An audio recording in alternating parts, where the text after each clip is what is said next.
Hi guys, welcome to my YouTube channel, and for today's video mag-unbox tayo at magre-review ng Samsung TV. Ito ay 55 inches na Samsung UHD, 4K na siya, no? Crystal HD, tapos ang model niya ay UE100F. So ayan guys, ito yung kasama niya sa box. Meron siyang stand, tapos ito yung another, may manual. Ayan guys, and meron pang manual do sa loob, no? Titingnan natin.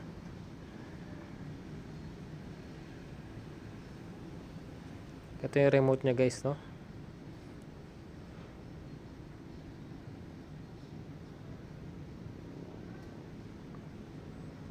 Ayan, tapos ito may kasama na siyang battery guys, tapos connector para sa antena. So ayan guys, ito na yung power cable nya, no? Ayan, maganda siya guys, heavy duty yung power cable nya, makapal. Tapos ito guys, ito yung stand natin, kabit na natin siya. So dito nga pala guys, may HDMI, USB, bali tatlong HDMI siya, tapos Ethernet port. And guys, kabit na natin yung stand nya. So sa stand guys, hindi na kailangan na screw, no? Ayan, ipupush nyo lang na ganon, okay na yan. Pwede, pag tinanggal nyo, madali lang din tanggalin. So ito guys, energy savings na siya, no? Napakatipid siya sa kuryente, nasa 80 watts lang siya pag pinower natin. So maka 1.2 peso ka kada oras, tapos isang link sa 24 hours naman ay 28 pesos. So yan guys, power na natin, sobrang tipid yun sa kuryente guys. Yan guys, ito yung remote nya na meron na siyang Netflix, Prime Video, saka YouTube button. Tapos ito yung libre niyang battery, kabit na natin. Yun nga lang guys, wala siyang voice control.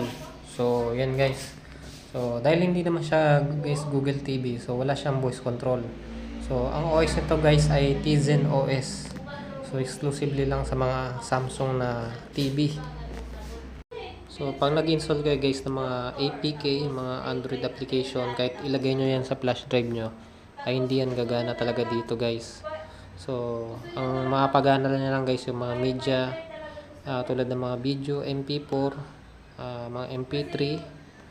So yun guys, ito guys yung sa screen natin, no?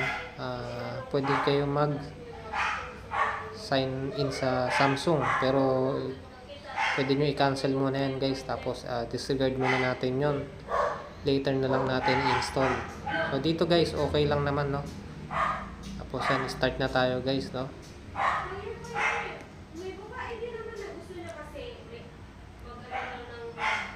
So yan guys, dito naman guys, wag muna tayo mag sign in, no, sa Samsung account, later na lang muna.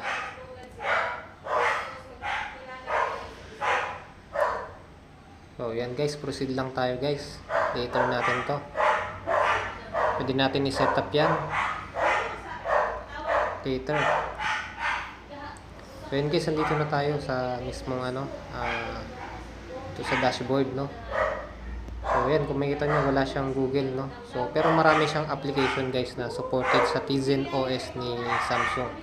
So kompleto yan guys, andyan lahat ng Netflix, Prime Video, HBO, Crunchyroll, YouTube. So may mga games din siya nakasama guys, at iba-ibang mga TV platform. Siya nga pala guys, wala siyang libreng wall mount bracket, no? Hindi katulad sa mga ibang brand. So kailangan nyo guys, pag bumili kayo ng wall mount bracket, may specific na tornilyo ang kailangan niya, yung M8 times 45mm. So ayun yung kailangan nyo guys, M8 by 45mm na screw. So apat yun guys sa likod. So pag bumili kayo ng wall mount bracket guys, may mga kasama naman yung tornilyo, pero maikli siya. So dito kasi Samsung guys, malalim yung pagsasalpakan ng tornilyo niya, kaya kailangan nyo ay 45mm na haba. So yun guys, ito na yung ganda ng screen niya, oh. Crystal TV talaga. So sa mga nais bumili guys, andyan yung link sa baba na guys, meron sa TikTok at Shopee link natin. So bili